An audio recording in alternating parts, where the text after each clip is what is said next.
Greetings fellow tank commanders. In this video I'm going to be showing you a game that I played in the Type 5 Heavy. This is a Tier 10 Japanese heavy tank armed with a 15cm cannon.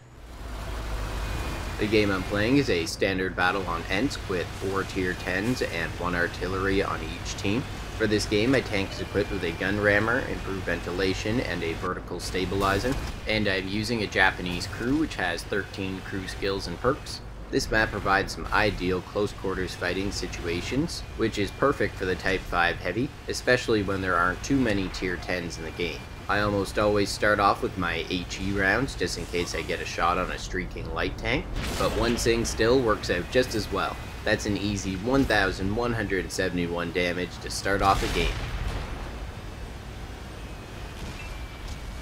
Now I know that I've got a Death Star and several heavy tanks to deal with here, so I've switched over to my heat rounds, which is much better for reliable damage on heavily armored vehicles at close range.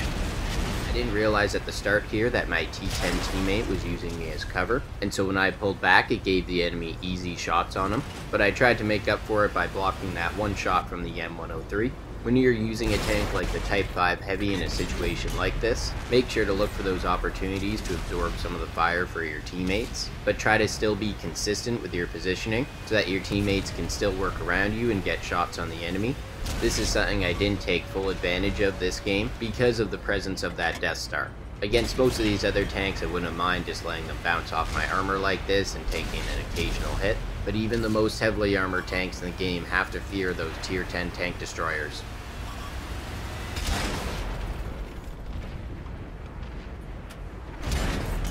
A nice fire on that T-32 to make up for that first shot which only damaged his track.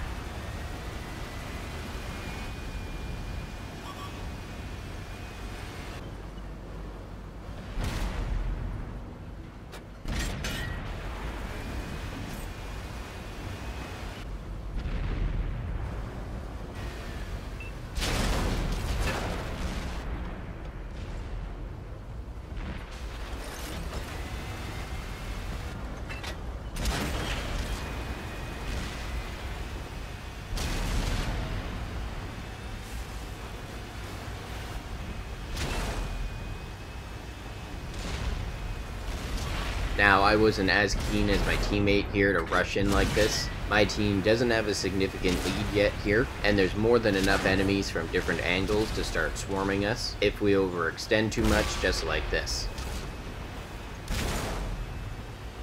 Now, instead of being able to properly coordinate with my teammates, I'm just stuck fighting this T-32 and waste a valuable shot at this point in the game. But fortunately, everything starts to work out well here because my teammates notice the opportunities presenting themselves and are starting to get fully aggressive on these enemies, which are falling apart fast.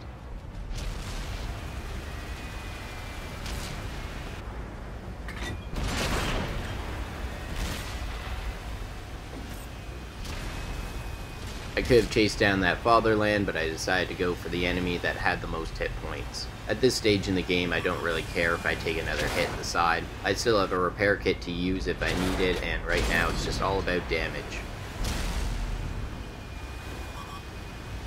This is pretty funny here. Through this giant crowd of tanks, that T-10 managed to find a shot on the E-75's commander's hatch.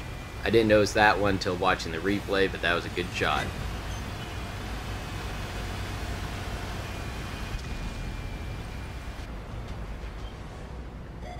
A lucky lead shot here on the T-49 light tank, but only a track on that one.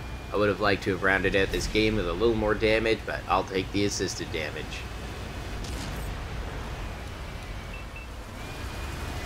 Now I'm going to show a few cool pictures I took after this game in the server replay.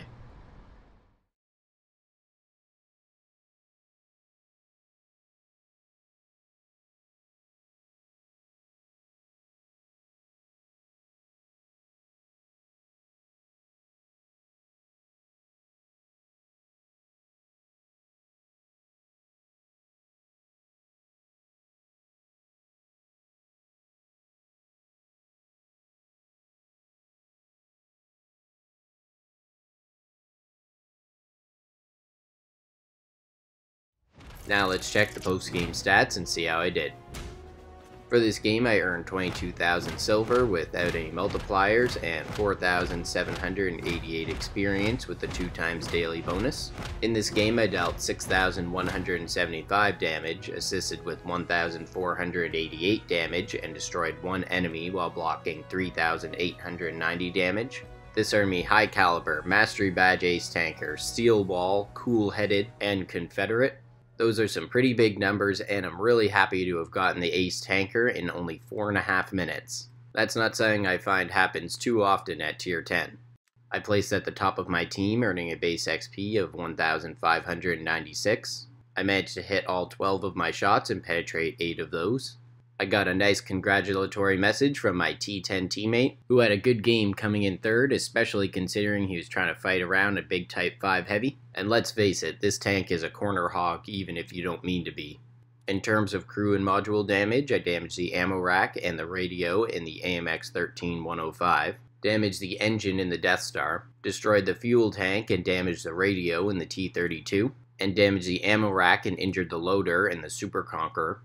Well, that's all for this video. I hope you enjoyed seeing that ideal game with the Type 5 Heavy. I really enjoy using my super heavy tanks, and I love it when I get a game like that. Great opportunities and a good team supporting me, but they're not doing well enough to steal too much of my damage. Stay tuned for more awesome World of Tanks videos.